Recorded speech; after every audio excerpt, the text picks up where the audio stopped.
Welcome back to another one, and we are talking about something that I've been going through a ton recently. It's something that I've done some searching in myself about, and it's kind of helped me make different decisions in my life. It's helped me really take myself to the next level. So, whenever I consume content, whenever I talk to other people, whenever I just meet new people, one of the things that I'm always really impressed about is whenever they do things that aren't necessarily normal. So, this might be taking a risk and quitting their job to do what they've always wanted to do. This might be them doing a physical task that is very, very hard and a lot of people are too lazy to do. And this might even be something as simple as just trying something new. Is the At the most basic level, it's about doing things that most people don't. Recently, I've been into the whole physical nature of it. So whenever people put themselves through these physical challenges, I'm really impressed by it. And I'm really impressed whenever people aren't afraid to just do things that are out of the norm. Whenever people aren't afraid to do what they think they can do and not take the advice of people that don't necessarily know what they're talking about. So as a lot of you guys know, I ran a half marathon recently. And whenever I ran my half, before I ran my half, I was really hesitant to commit to it. I had this self-imposed doubt inside of me that was kind of telling me that I couldn't do it, was telling me that I'm not a runner. I'm not designed to run. It's going to be tough. I don't know if I'll be able to finish it. But then as time passed, as I trained more, I gained more confidence. And that kind of lit a spark in me.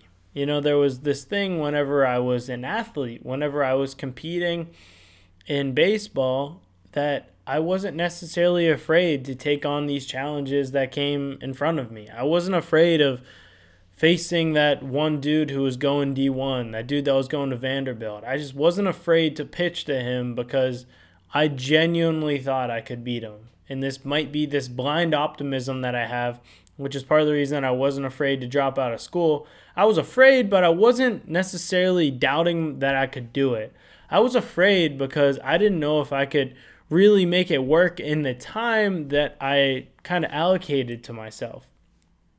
I had the most confidence in what I was doing, or else I wouldn't have even come up with the idea. I have these things that I come up with, and I'm like, well, I know I could do that. But the surrounding factors, how much are those going to affect my everyday? How much do I really have to go through to kind of push myself and to push these other areas of my life so that I can achieve that goal?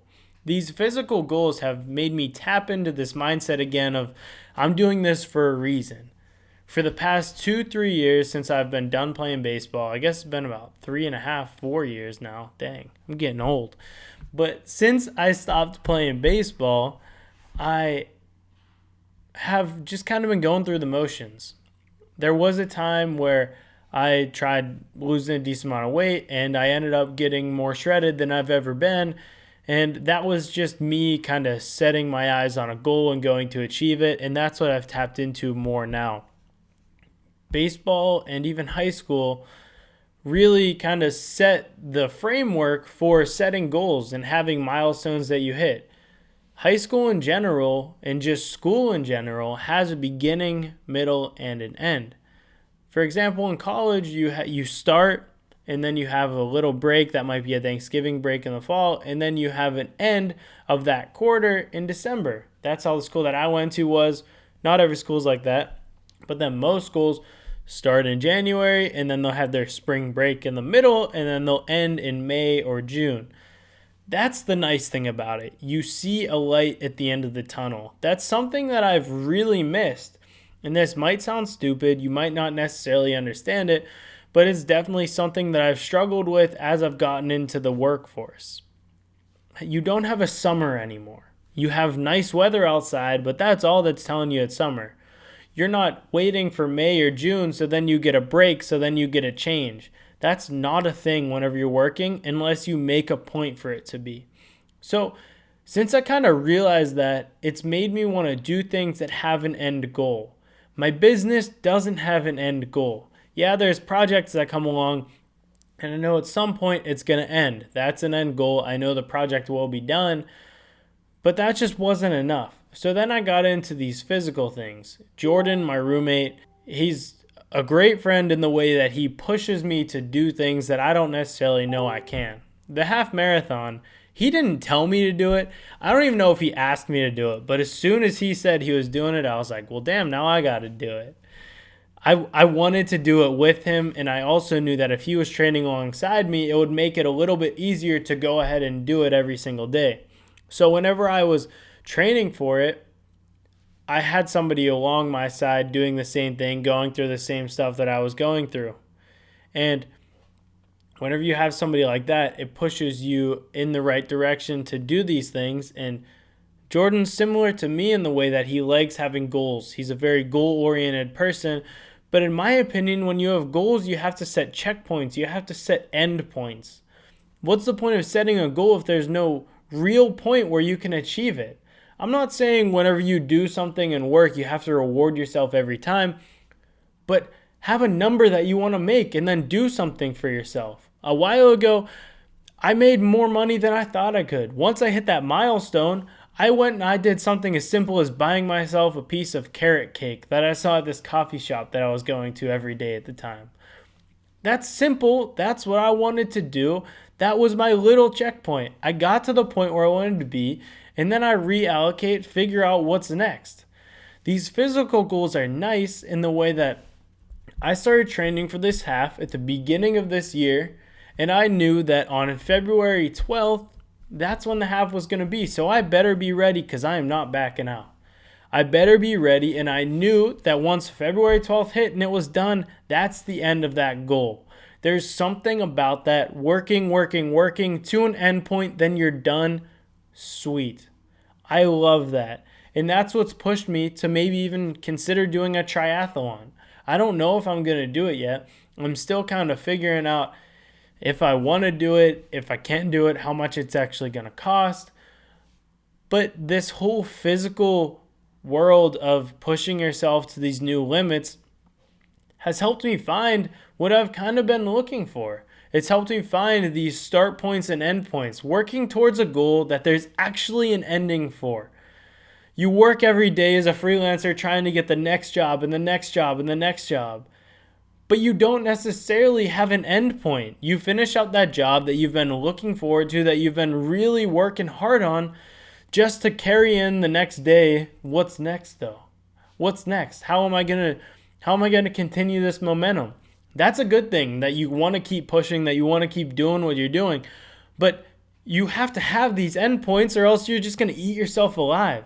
If you don't have a point that you actually want to get to, then you're going to just go in this endless cycle of just working hard, and you're going to burn out. You're going to burn out because you don't have a goal that you're actually trying to achieve. You're just doing this to get a paycheck every single day. You're just doing this so that you can work whenever everyone else is working. This isn't necessarily something that you might want to do. It's these external things that people are telling you that you have to do.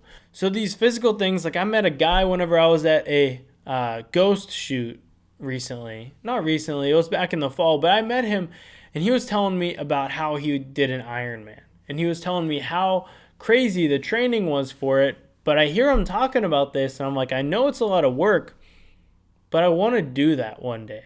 I think it's so amazing whenever people can tap into these different parts of their mind and even their body to hit these extremes that they didn't even know were possible at one point. You need to stop telling yourself that these people that run marathons, that run ultra marathons, that do all these crazy things, you got to stop telling yourself that they were born differently than you. Everyone always says that, but it's the truth. You have this level that you can tap into. You have this level that you just convince yourself that you don't have. You can do these things that you see other people doing.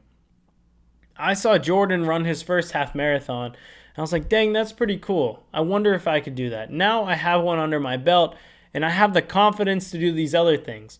Maybe I'm a little bit too confident after coming off that, but I have some confidence. Looking at this triathlon, I believe it includes a run that's 6.5 miles. With my training that I did for the half, 6.5 miles was a breeze. I got through the first half and I was chilling. I could have stopped and I could have done a whole nother workout. So that gives me confidence to go into this and actually be okay with the idea that it's going to be tough.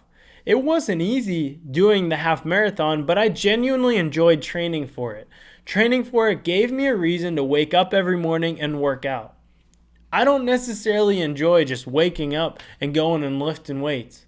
Call me crazy, but what am I working towards? I'm just working towards having a good body.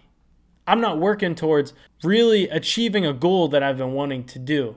So whenever I see these people doing these crazy things, whenever I see these people really accomplishing what they know they're capable of, I think it's an amazing thing. I think it's so cool whenever people can tap into this different part of their mind to accomplish things that a lot of people don't necessarily think are possible.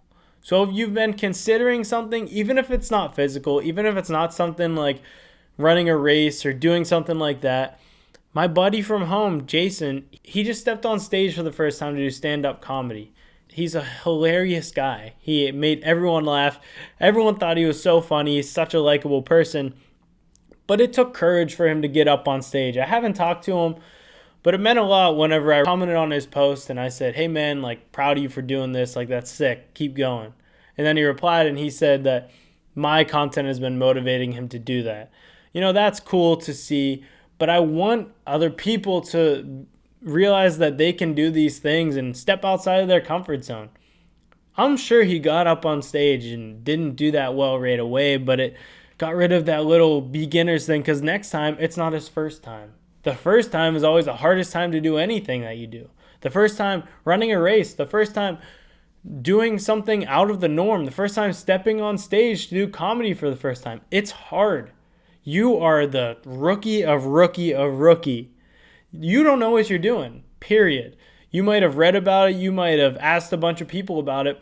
But at the end of the day, you have no real world experience. So that's why it's so damn hard.